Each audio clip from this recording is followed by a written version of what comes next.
Oke, suara malam bertemu lagi. Kali ini ada itu dari salah satu teman saya, narasumber saya kali ini, yaitu ada Bang Eko. Gimana Bang Eko? Halo, assalamualaikum, selamat malam semuanya. Ya, ini mau cerita tentang apa ini kali ini? Episode kali ini? Ya, tentunya soal horor ya. Iya. Dan ini horor banget ini, horor banget. Oke, kalau sudah siap, saya persilahkan waktunya. Jadi gini ya, ini kejadiannya waktu lama sih ya, sekitar mungkin tahun 2009. 2009. Wah, sudah Iya, 10 tahun lebih. sudah lama, Ah, lama banget. Tapi ini benar-benar masih keinget sampai sekarang masih keinget. Karena ya bener holol banget itu. halo ya, halo. Holol banget. Ah, Tapi waktu itu jadinya malam hari ya. hmm, Malam hari saya tidur kan, biasa kan kalau orang malam kan tidur ya. Saya lupa jamnya. Saya lupa jamnya, jam berapa kejadiannya. Ini waktu itu malam-malam saya tidur. Nah, tiba-tiba saya dengar, kan jendela saya ini kan jendela kaca ya, jendela kaca. Tiba-tiba saya dengar suara kaca ini kayak ada yang mukul, kenceng banget 2 kali.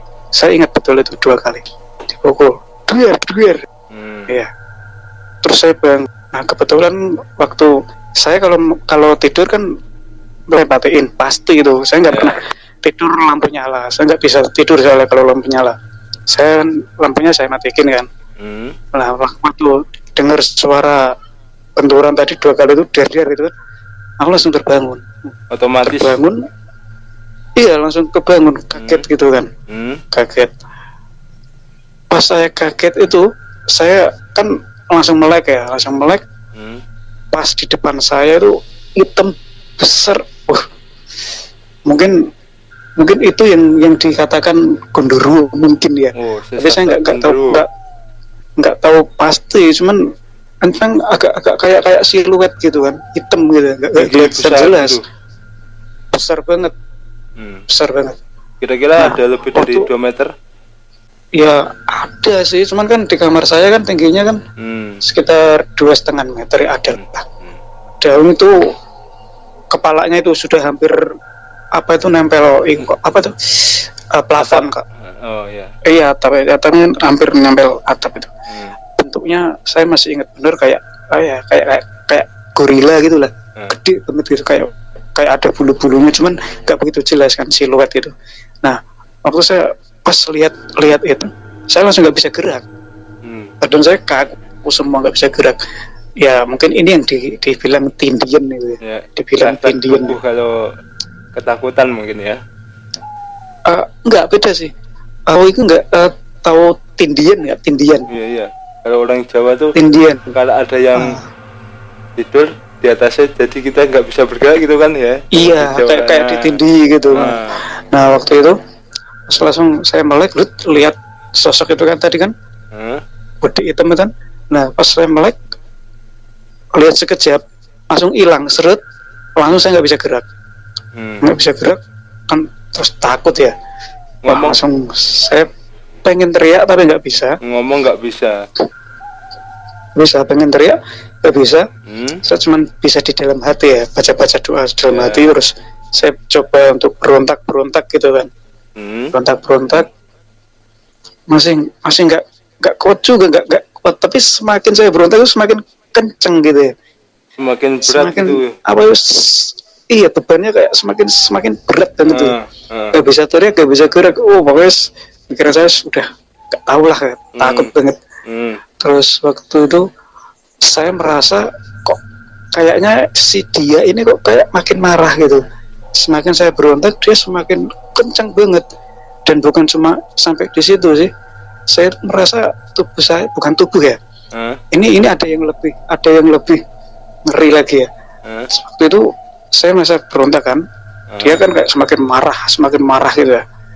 Saya merasa diri saya itu diangkat, kayak dicengkiwing gitu, tengging gitu ya.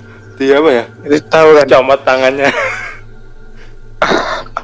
pokoknya diangkat lah tubuh saya gitu. Diangkat. Kayak angkat. Waktu itu pas diangkat, saya kan takut kayak takut jatuh gitu kan.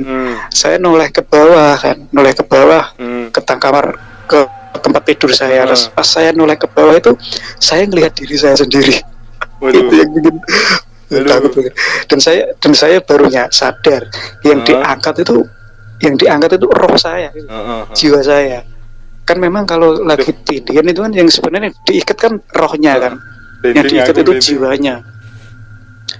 Pas itu diikat, terus gak bisa gerak, mau gerak itu susah, berat banget. Terus saya nengok kan, lihat saya ngeliat tubuh saya sendiri, anjir. Terus aku nggak tahu gimana nasib saya gitu.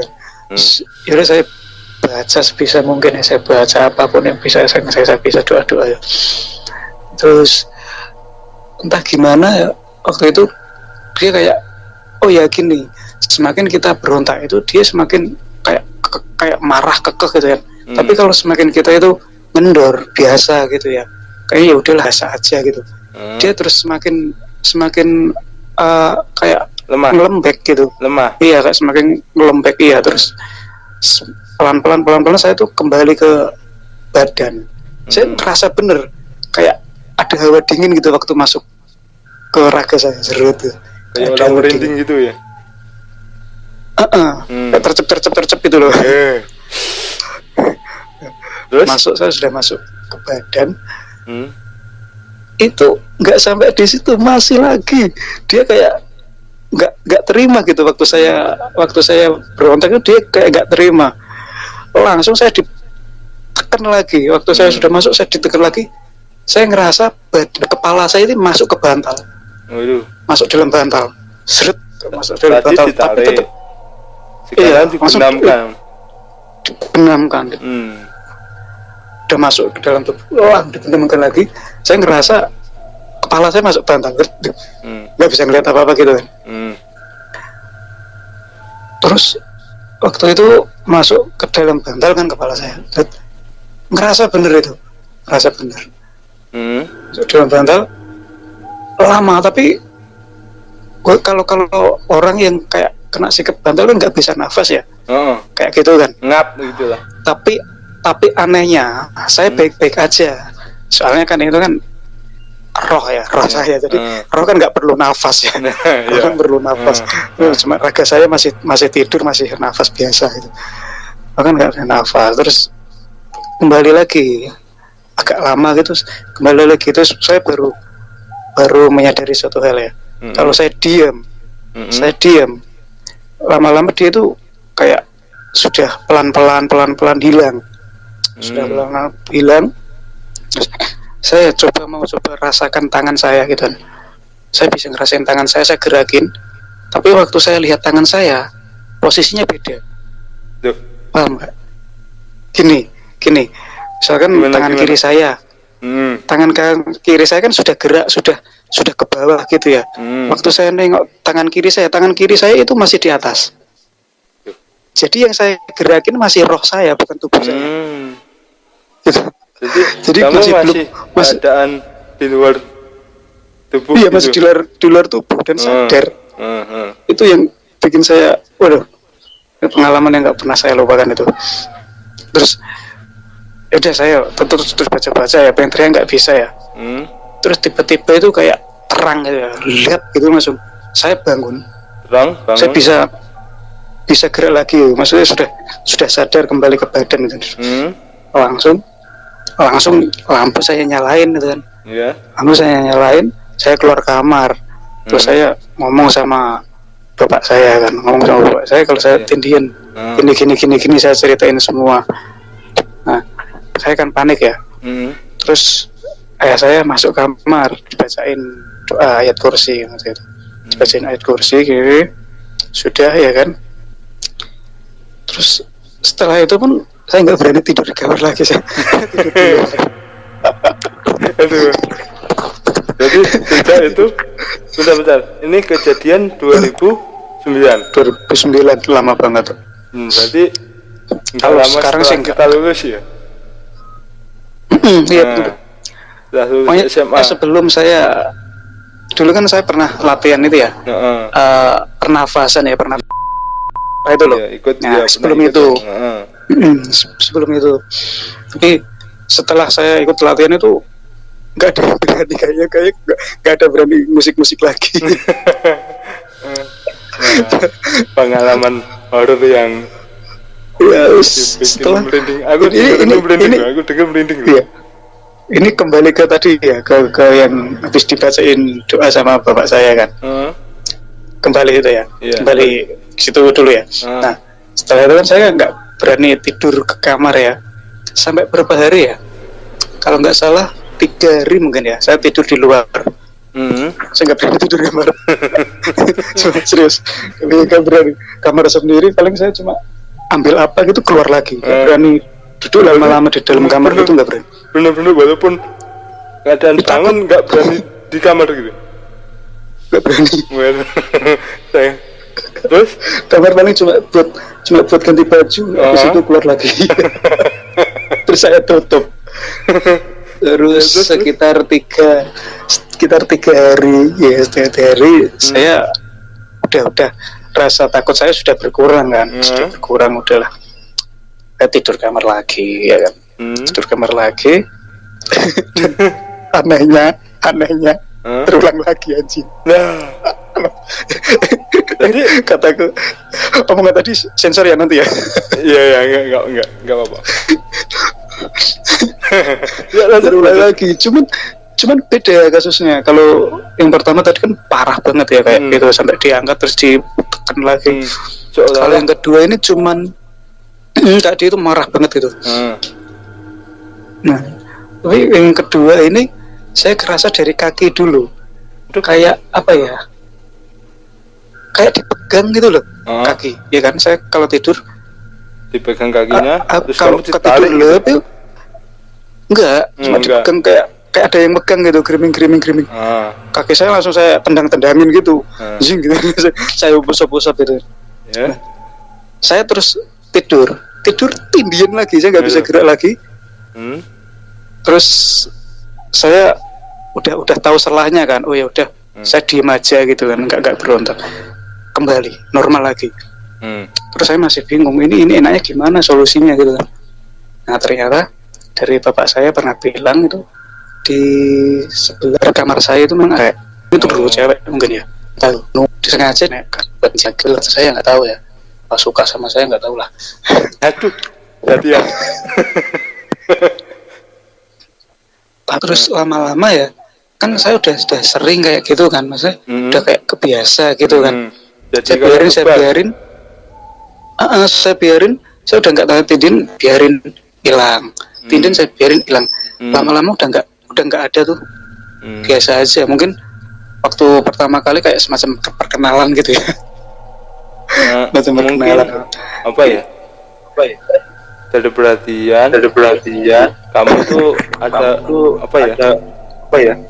Keturunan kali. Yang dulu keturunan. Nggak tahu. Lanjut.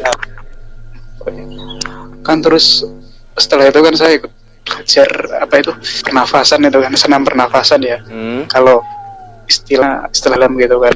Tapi saya fokusnya nggak di situ, fokusnya cuman buat kesehatan gitu ya. Tapi memang ada bonusnya ya. Bonusnya itu saya bisa ngerasain mana yang ada energi astralnya dan mana yang enggak. Dan setelah saya belajar itu, entah berapa bulan ya lupa saya, hampir 6 bulan sih kayaknya saya belajar itu. Ya, tapi saya nggak lanjutin saya. Yang pernah kamu upload dulu lah, aku pernah lihat kamu pakai bajunya putih hitam itu ya. Iya. Iya. Nah, setelah saya belajar itu, memang saya buktiin di sekitar rumah saya itu mana aja yang ada gitu. Dan setelah saya temukan itu ada ada 4 titik kalau nggak salah di rumah saya sendiri itu. 4 titik di rumah. Benar-benar kuat energinya, iya. Atau di sekitar lingkungan atau benar-benar di rumah? Di rumah, di sekitar rumah gitu loh, di luar rumah. Ada yang di dalam, ada yang di luar, ada 4 titik. Sampai sekarang. Kalau sekarang saya udah nggak bisa ngerasain lagi, udah nggak gitu, nggak. Jadi Nggak penasaran masalah aku sih. jadi Masih apa enggak saya nggak tahu. jadi penasaran Dulu nih. waktu pertama kali bisa, waktu pertama kali pas waktu pas latihan itu kan udah bisa ngerasainnya. Ada 4 titik memang yang kuat ya. Dan kebanyakan rata-rata cewek, nggak tahu kenapa nggak cewek semua. memang di sekitar rumahku ya rata-rata ya cewek sih. Dan kata orang-orang itu setan yang paling serem itu malah setan cewek. Iya. Cewek gitu. Enggak tahu tapi memang Daripada yang cowok. Iya, tapi yang sering Iya. nampakin itu rata-rata memang cewek. Di sini di sekitar rumahku Iya. juga iya. Lebih serem gitu nggak tahu ya. Heeh. Kalau hantu-hantu kayak dedemit cowok itu kurang serem sih menurut saya. Lebih serem yang cewek. Kalau kamu lebih sering dulu ngerasain itu jenis apa? Jin sih. Jin. Jin. Banyak kan jin. Ya, Iya. ya jin tapi kalau untuk orang awam kan kelihatan di poci ke, Mbak gitu. Kunti ke atau apa? Kalau jin kan bentuknya kayak orang biasa kan. Ya ada genderuwo kan termasuk jin juga. Ya, Itu ya. bisa ke wujud orang, bisa ke wujud manusia. Mm-mm. Tapi kalau wujudnya saya nggak itu paham, soalnya cuma bisa ngerasain itu ya. Kayak listrik energi getar-getar gitu dikit-dikit. Entah kenapa saya bisa nebak ini cewek itu cowok juga nggak tahu, cuma bisa nebak aja gitu. Ya kan auranya juga beda. Iya mungkin. Oke. Di kamar mandi saya dulu kuat banget itu cewek ya di situ, tapi sekarang nggak tahu masih ada bang Aduh. kamar mandi. Jadi saya kalau saya mandi itu kayak ini gimana gitu, kayak ada yang ngintip, ada cewek ngintip. Lalu menambah banyak yang sana. Terus di belakang rumah, terus di barat rumah saya ini tadi yang di kamar itu tadi kan itu juga cewek ternyata. Tapi waktu saya lihat wujudnya waktu itu kan gede tinggi gitu kan, berarti kan dia genderuwo itu ya. Di depan di sini di ruang tamu sini dekat apa soko itu apa ya, pilar ya, dekat pilar itu juga ada 4 titik lah woy. Yang saya rasain sih, nggak tahu kalau ada yang lain juga nggak tahu. Tapi sekarang Pengalaman. udah nggak begitu kan? Nggak, udah lama nggak latihan soalnya. Udah berapa tahun coba. Dulu kan sering latihan setiap malam, jadi bisa ngerasain itu. Dulu latihannya aja di makam ya, kuburannya. Ya udah. Wah? Kalau bisnis Kuburan? banget. Iya, latihannya di kuburan. Waduh. Makin peka. Jadi senam itu ya apa tuh? Pernafasan kan pakai pernafasan ya. Senamnya di kuburan. Gunanya memang itu.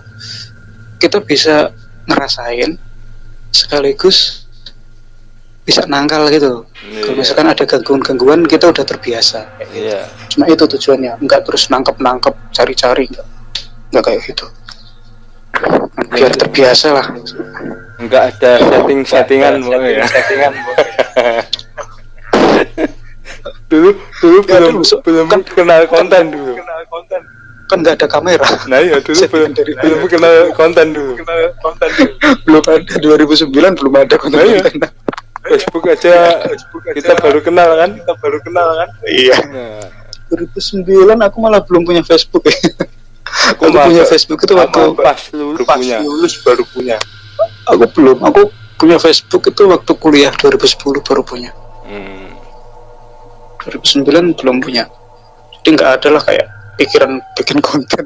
Nah iya, ya, dulu kan belum kepikiran konten kan belakangan ini. Dan setan aja itu susah nampaknya loh.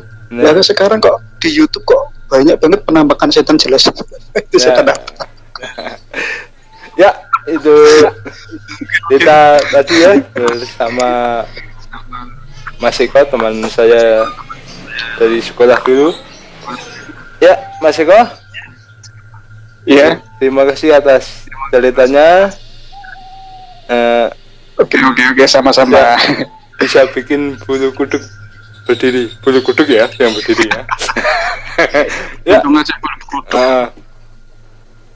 Ya. Untuk teman-teman dub lover jangan lupa ya untuk subscribe channel ini untuk lebih berkembang dan bantu 1000 subscriber pertamanya. Ya, makasih untuk Mas Eko atas waktunya. Oke, sama-sama. Nah, Iya, sama-sama. barangkali ada yang mau disampaikan ke pendengar atau penonton Oh gitu. Oh iya, pesan-pesannya. Pesan ya. Sebenarnya kita manusia ini kan makhluk yang derajatnya paling tinggi ya. Ya. Bahkan malaikat pun pernah disuruh sujud sama Nabi Adam ya kan. Ya. Nah, jadi kita sebenarnya nggak perlu takut sih kayak hal-hal macam gitu, mistis-mistis gaib-gaib gitu. Mereka itu sebenarnya lemah kalau kita berani. Tapi kalau kita takut mereka semakin kuat. Itu aja. Ya, itu Iya, itu. pesan dari Mas Eko. Karena kita sebagai manusia diciptain lebih sempurna dari makhluk-makhluk yang lain. Iya, Iya. betul. Ya, sekian dulu ngobrol-ngobrol malam ini. Tadi ini podcast horor, ceritanya horor. Seram gak seram terserah Anda. Terima kasih. Halal banget.